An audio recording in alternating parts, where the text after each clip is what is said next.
बिस्मिल्लाहिर्रहमानिर्रहीम। अस्सलामु अलैकुम वरहमतुल्लाहि वबरकातुहू। डियर स्टूडेंट्स, अजीज तलबा, आज के सबक में हम सिंपल प्रेजेंट टेंस के अफर्मेटिव सेंटेंस की मशक करेंगे। आज के सबक में हम सिंपल प्रेजेंट टेंस के अफर्मेटिव सेंटेंस की मशक करेंगे। इससे पहले आपने सिंपल प्रेजेंट टेंस के अफर्मेटिव सेंटेंस, नेगेटिव सेंटेंस और इंट्रोगेटिव सेंटेंस का कायदा पढ़ा है और उनको अच्छी तरह से समझा है। लेकिन आज के सबक में हम सिंपल प्रेजेंट टेंस के अफर्मेटिव सेंटेंस की मशक करेंगे। यानी एक तरफ सिंपल प्रेजेंट टेंस के अफर्मेटिव सेंटेंसेस उर्दू में लिखेंगे और दूसरी तरफ उन्हीं उर्दू के जुमलों का इंग्लिश ट्रांसलेशन करेंगे, अंग्रेजी तर्जमा करेंगे। आगे बढ़ने से पहले आपसे गुजारिश है कि हमारे चैनल को सब्सक्राइब करें, वीडियो को लाइक और शेयर जरूर करें ताकि दूसरों को भी ज्यादा से ज्यादा फायदा पहुंच सके। चलिए आज का सबक शुरू करते हैं। Let's exercise simple present tense affirmative sentence. चलिए सिंपल प्रेजेंट टेंस के अफर्मेटिव सेंटेंस की मशक करते हैं। आप जानते हैं कि हर टेंस में तीन तरह के सेंटेंसेस होते हैं: अफर्मेटिव सेंटेंस, नेगेटिव सेंटेंस और इंट्रोगेटिव सेंटेंस। तो आज के सबक में हम सिंपल प्रेजेंट टेंस के अफर्मेटिव सेंटेंस की मशक करेंगे। शुरुआत करते हैं प्लूरल सब्जेक्ट से। मैं क्रिकेट खेलता हूं। हम लोग सुबह सवेरे जाग जाते हैं। आप लोग अपना काम करते हैं। वो लोग सुबह में चहलकदमी करते हैं। अहमद और हामिद खाना खाते हैं। आपने ये देखा कि ये तमाम के तमाम उर्दू के जुमले सिंपल प्रेजेंट टेंस के मुस्बत जुमले हैं, सिंपल प्रेजेंट टेंस के अफर्मेटिव सेंटेंसेस हैं। इससे पहले कि हम इन उर्दू के जुमलों का इंग्लिश ट्रांसलेशन करें, इंग्लिश ट्रांसलेशन लिखें, इससे पहले हम इन उर्दू के जुमलों में जो नए वर्ड्स इस्तेमाल हुए हैं उनको लिख लेते हैं ताकि ट्रांसलेशन के वक्त किसी तरह की कोई परेशानी पेश ना आए। मैं क्रिकेट खेलता हूं। खेलना ये वर्ब है, हम लिखेंगे इसके लिए टू प्ले और सेकंड थर्ड लिखेंगे प्लेड। यानी आखिर में हम फर्स्ट फॉर्म के आखिर में हम सिर्फ ई और डी बढ़ाएंगे। ईडी का मतलब होता है कि पहली फॉर्म को जू कतों रखेंगे, बेआईन ही रखेंगे और आखिर में हम सिर्फ ई और डी बढ़ा देंगे। तो खेलने के लिए हमने वर्ब इस्तेमाल किया है टू प्ले और सेकंड थर्ड इस्तेमाल किया है ईडी। इस तरह पढ़ेंगे टू प्ले प्लेड। हम लोग सुबह सवेरे जाग जाते हैं। To wake up first form, second form है वोक अप, थर्ड फॉर्म है वोकन अप। जागना ये वर्ब है, इसके लिए हमने वर्ब इस्तेमाल किया है to wake up. Second form है वोक अप, थर्ड फॉर्म है वोकन अप। हम लोग सुबह सवेरे के लिए इस्तेमाल करेंगे अर्ली इन द मॉर्निंग। आप लोग अपना काम करते हैं।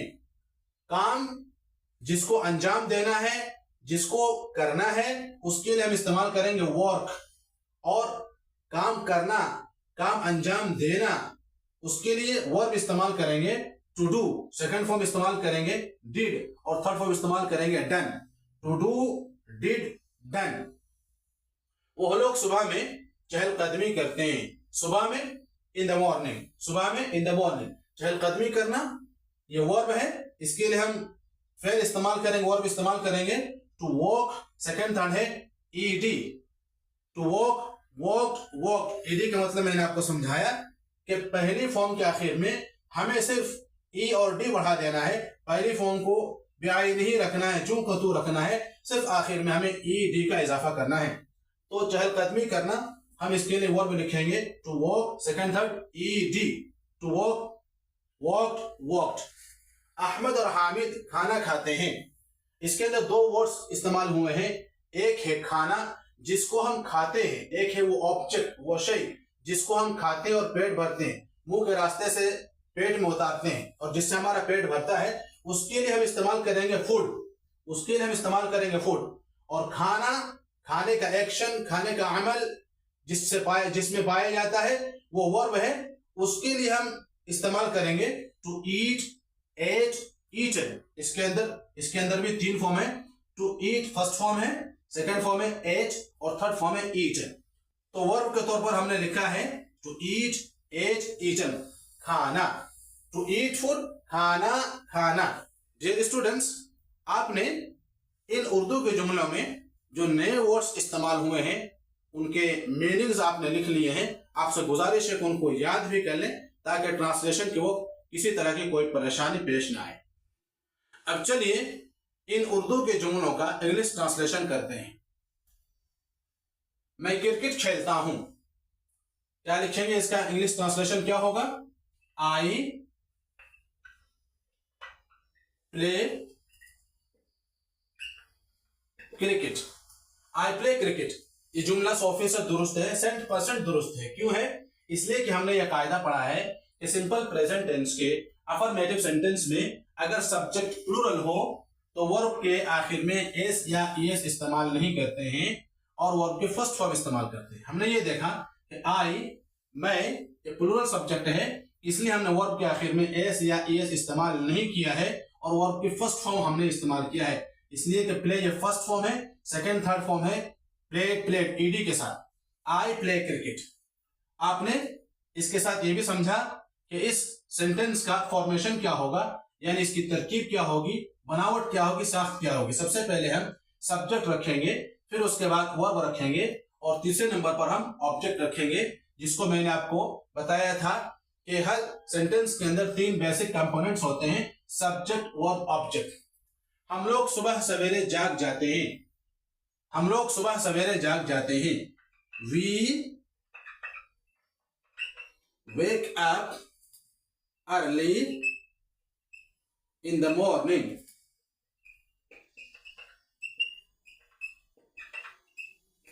We wake up early in the morning. ये जुमला 100% दुरुस्त है। क्यों है? फिर वही कायदा कि सिंपल प्रेजेंट टेंस के अफर्मेटिव सेंटेंस में अगर सब्जेक्ट प्लूरल हो तो वर्ब के आखिर में एस या ईएस इस्तेमाल नहीं करते हैं और वर्ब के फर्स्ट फॉर्म इस्तेमाल करते हैं। हमने ये देखा कि उर्दू के जुमले में जो सब्जेक्ट इस्तेमाल हुआ है वो प्लूरल है, इसलिए हमने वर्ब के आखिर में एस या ईएस इस्तेमाल नहीं किया है। वी प्लूरल सब्जेक्ट है, इसलिए हमने वर्ब के आखिर में एस या ईएस इस्तेमाल नहीं किया है और वर्ब की फर्स्ट फॉर्म इस्तेमाल की है। वी वेक अप, हम जाग जाते हैं, अर्ली इन द मॉर्निंग, सुबह सवेरे। तो आपने ये देखा कि सबसे पहले हमने सब्जेक्ट को रखा है, फिर वर्ब को रखा है, उसके बाद अगर हमें मफऊल की जरूरत पड़े, ऑब्जेक्ट की जरूरत पड़े, तो हम फेल के बाद रखेंगे, वर्ब के बाद रखेंगे, उसके बाद मुताल्लिकात रखेंगे, रिलेटेड वर्ड्स हम रखेंगे। आप लोग अपना काम करते हैं, आप लोग अपना काम करते हैं। You do your work, you do your work, आप लोग अपना काम करते हैं। ये जुमला भी 100% दुरुस्त है। क्यों है? कायदा यह है कि सिंपल प्रेजेंट टेंस के अफर्मेटिव सेंटेंस में अगर सब्जेक्ट प्लूरल हो तो वर्ब के आखिर में एस या ईएस इस्तेमाल नहीं करते हैं। हमने ये देखा कि उर्दू के जुमले में आप लोग, ये प्लूरल सब्जेक्ट है, यू ये प्लूरल सब्जेक्ट है, इसलिए हमने वर्ब के आखिर में एस या ईएस इस्तेमाल नहीं किया है। तो यू डू योर वर्क, साथ में आपको फॉर्मेशन भी मालूम हो रहा है, तरकीब और साख्त भी मालूम हो रही है कि सबसे पहले हम यू यानी सब्जेक्ट रखेंगे, फिर वर्ब रखेंगे और उसके बाद ऑब्जेक्ट रखेंगे और उसके बाद अगर मुताल्लिकात होंगे तो वो ऑब्जेक्ट के बाद रखे जाएंगे। वो लोग सुबह में चहलकदमी करते हैं, वो लोग सुबह में चहलकदमी करते हैं। They walk in the morning.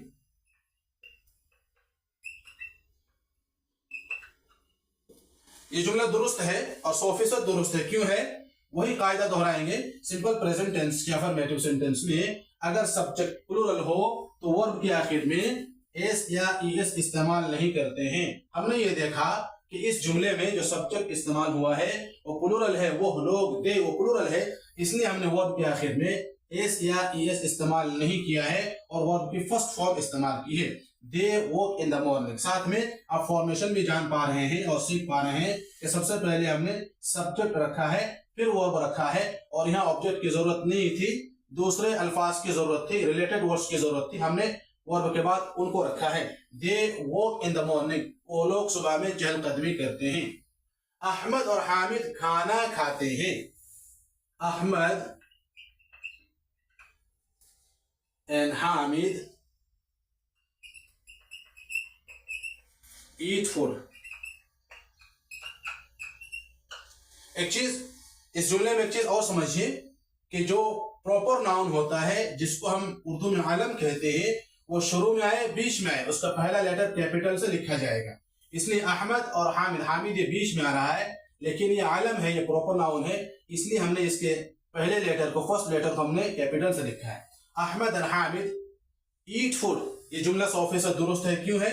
फिर वही कायदा कि सिंपल प्रेजेंट टेंस के अफर्मेटिव सेंटेंस में अगर सब्जेक्ट प्लूरल हो तो वर्ब के आखिर में एस या एस इस्तेमाल नहीं करते हैं और वर्ब की फर्स्ट फॉर्म इस्तेमाल करते हैं। हमने उर्दू के जुमले में ये देखा कि अहमद और हामिद ये प्लूरल सब्जेक्ट है। अंग्रेजी में अगर कोई चीज सिंगल है तो वो वाहिद है, अगर वो दो बन गई है या दो से ज्यादा बन गई है तो वो चीज प्लूरल हो जाती है। बस इतना ही प्लूरल के जानने के लिए काफी है। अहमद और हामिद ईट फूड, अहमद और हामिद खाना खाते हैं, तो अहमद और हामिद ये प्लूरल सब्जेक्ट है, इसलिए हमने वर्ब के आखिर में एस या एस इस्तेमाल नहीं किया है और वर्ब के बाद हमने ऑब्जेक्ट इस्तेमाल किया है। तो साथ में फॉर्मेशन भी जान पा रहे हैं कि सबसे पहले हम सब्जेक्ट रखेंगे, फिर वर्ब रखेंगे, फिर ऑब्जेक्ट रखेंगे। हमने इन तमाम जुमलों में कहीं पर भी ये नहीं कहा, किसी भी जगह पर हमने ये नहीं कहा कि आपको सब्जेक्ट रखना है प्लस वर्ब रखना है प्लस ऑब्जेक्ट रखना है। Subject plus verb plus object हमने ये इस्तेमाल ही नहीं किया है, इसलिए कि subject plus verb plus object ये जहन को उलझा करके रख देता है। आपके लिए आसान तरीका ये है कि आप सबसे पहले कंजुगेशन को रट लें। उस कंजुगेशन के अंदर तमाम तरह की तरकीबें, तमाम तरह के साथ मौजूद होती है। हर टेंस के, हर सेंटेंस के साथ और फॉर्मेशन उसके अंदर मौजूद होता है, इसलिए आप उसको रट लें तो आप प्लस प्लस प्लस प्लस से आप बच जाएंगे और आपको निजात मिल जाएगी। चलिए आगे बढ़ते हैं और सिंगुलर सब्जेक्ट्स की मिसालों का इंग्लिश ट्रांसलेशन करते हैं, अंग्रेजी तर्जमा करते हैं। सिंगुलर सब्जेक्ट्स, वो हंसता है ता है, वो रोती है ती है, वो अपना होमवर्क लिखता है ता है, वो अपनी माँ की मदद करती है ती है। आपने ये देखा कि तमाम के तमाम उर्दू के जुमले सिंपल प्रेजेंट टेंस के मुस्बत जुमले हैं, सिंपल प्रेजेंट टेंस के अफर्मेटिव सेंटेंसेस हैं। इससे पहले कि हम इन उर्दू के जुमलों का इंग्लिश ट्रांसलेशन लिखें, इनका इंग्लिश तर्जमा करें, उससे पहले इनके अंदर जो नए वर्ड्स इस्तेमाल हुए हैं उनको लिख लेते हैं ताकि ट्रांसलेशन के वक्त किसी तरह की कोई परेशानी ना आए। वो हंसता है, हंसना ये वर्ब है, इसके लिए हम वर्ब लिखेंगे to laugh, LAUGHED, to laugh, laughed, laughed. वो रोती है, रोना ये वर्ब है, इसके लिए हम इंग्लिश वर्ब लिखेंगे to weep, WEEP, second third, wept, wept। वो अपना होमवर्क लिखता है, लिखना ये वर्ब है, इसके लिए हम इंग्लिश वर्ब लिखेंगे to write, to write second third, wrote third form, written लिखना, होमवर्क, होमवर्क। वो अपनी माँ की मदद करती है, मदद करना help, to help, to help second third, ED। देखा आपने, इनके अंदर जो नए वर्ड्स इस्तेमाल हुए हैं वो हमने यहां पर लिख लिया है। आपसे गुजारिश है कि आप इनको याद कर लें ताकि तर्जमा करने में आसानी हो। चलिए आगे बढ़ते हैं और सिंगुलर सब्जेक्ट्स की मिसालों का इंग्लिश ट्रांसलेशन करते हैं, अंग्रेजी तर्जमा करते हैं। वो हंसता है, he laughs,